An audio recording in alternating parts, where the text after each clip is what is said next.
Hello, Internet. It is I, the Malik Aaron, and welcome back to Box Office Predictions.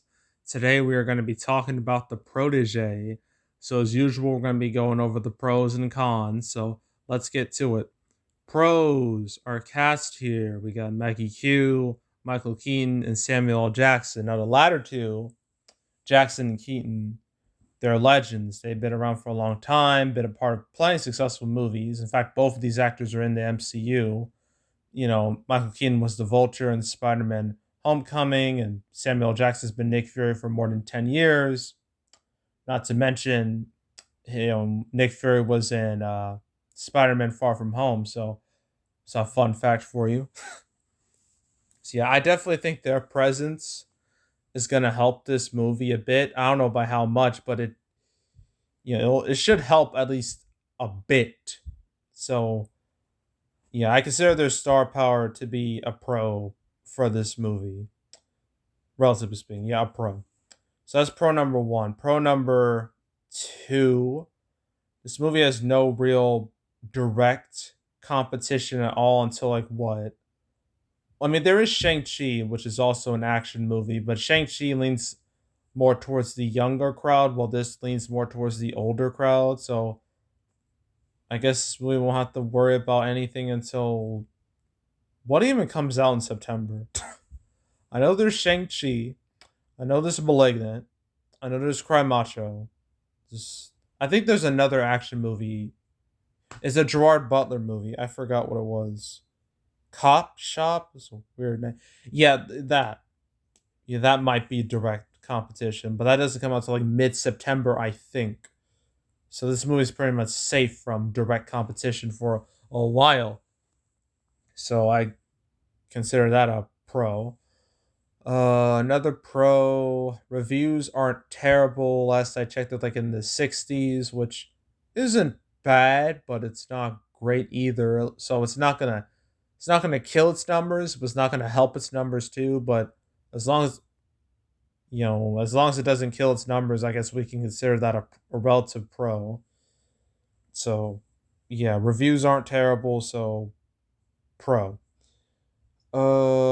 I noticed in all the I guess we consider this a pro. I've noticed in all the marketing for this movie, they're really trying to push that John Wick connection, where it's like, oh, this is from the studio that made John Wick, because they're trying to be like, hey, remember John Wick? Remember how awesome that was? Well, this is the same thing, kinda. It's in this, which I don't know if that's a great idea, because I mean John Wick, that's a classic movie. That's bound to be a classic action movie, including its sequels. Yeah, you're trying to compare the Protege to that, I don't think is smart. But John Wick is a recognizable brand, and they also mention how this is from the director from Casino Royale, and Casino Royale was the first Daniel Craig Bond movie. Some say the best Daniel Craig Bond movie. So I guess those two brands, John Wick, Casino Royale, they might help a bit, but I'm not even considering that a pro. That's kind of like a medium. It's like a mid. Yeah, it's between a pro and a con. Uh, yeah, I can't think of any more pros. All right, cons. Seeing the trailer for this movie many times this summer, I just got the feeling of, have I seen this before? I'm pretty sure literally anyone who's seen the trailers has had the same feeling, because this feels like very generic, like extremely generic. It tries nothing new. We've seen the femme fatale spy movie, or like, yeah, spy assassin movie, like so many times. I've lost count. I think the last few that I'm trying to think of some that have come out the past few years. I know there was Atomic Blonde. I think there was Red Sparrow with Jennifer Lawrence.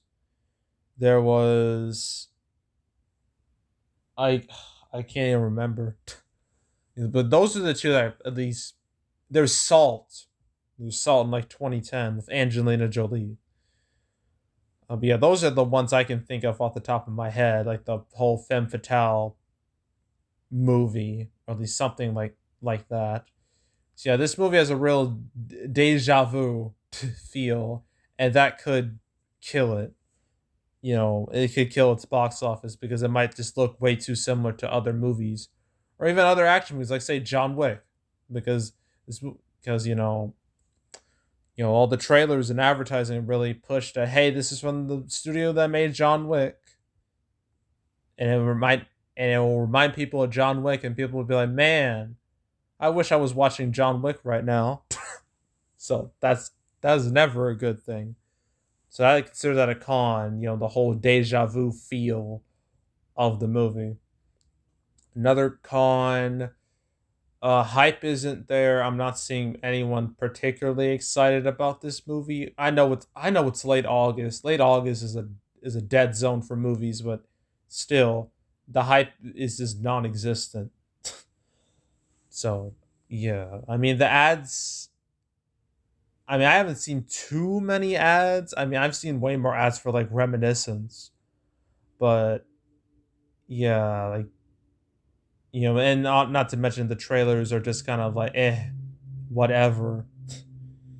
Yeah, and the lack of a marketing push, a legitimate marketing push, I feel like is gonna kill this movie. So yeah, that's a con right there. A lack of marketing push. Another con, obviously, the pandemic situation.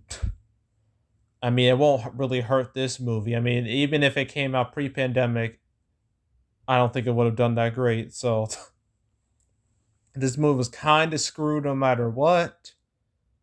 But yeah, pandemic won't help anything. So that's a con right there. Uh, I think that's it when it comes to everything. I think I've covered everything. Yeah, yeah. All right. So opening weekend. I'm seeing people say it'll make 5 million. Honestly, that's where I see it too. I think it could reach 5 million at the most five, maybe six. I'm gonna go between 5 and 6. That's where I'm comfortable with. Though I wouldn't be surprised if it did worse than that, considering lack of marketing push. Not to mention this theater count is kind of low. It's like in 2,500. So that's definitely not going to help either. So I'm going to say 5 to 6 million, and then I'll probably reach 15 to 20 million total, and then that'll be it. So yeah, that was the Protege. Now one more movie to talk about this weekend, Reminiscence. Then after that, Candyman next weekend, and then that's it for August. Yay! Ugh. Yeah, August was rough, man. It was not fun. So yeah, that's it. That's all. Make sure to subscribe, like this video, leave a comment, turn on notifications, share the whole drill. Want to check out more videos like this? I got playlists on the homepage with all previous, prediction videos I made this year, all the big blockbusters to the mid-level movies. I've covered them all. If you want to watch any of them, you go right ahead. There's also, the canceled series where I go over all the movies that were supposed to come out but didn't. I've now done 74 episodes of that series. I think I only mentioned the Protege once, and that was because it changed its name, I think. I forgot its original name, but it changed its, it was the asset, I think. It was the asset, then it got changed to the Protege. At least that's what I believe. But yeah, I only mentioned it once, and even then I really didn't care about it. So yeah, but if you want to watch any of my past canceled episodes, that way you're up to date on all these movies, you can go right ahead. There's also box office recaps where I go over the box office results for any particular month. The August recap will come out 2.5 weeks from now. So if you want to watch, any of my past recap videos I made, you can go right ahead. And yeah, that's it. That's all. I am out. Goodbye.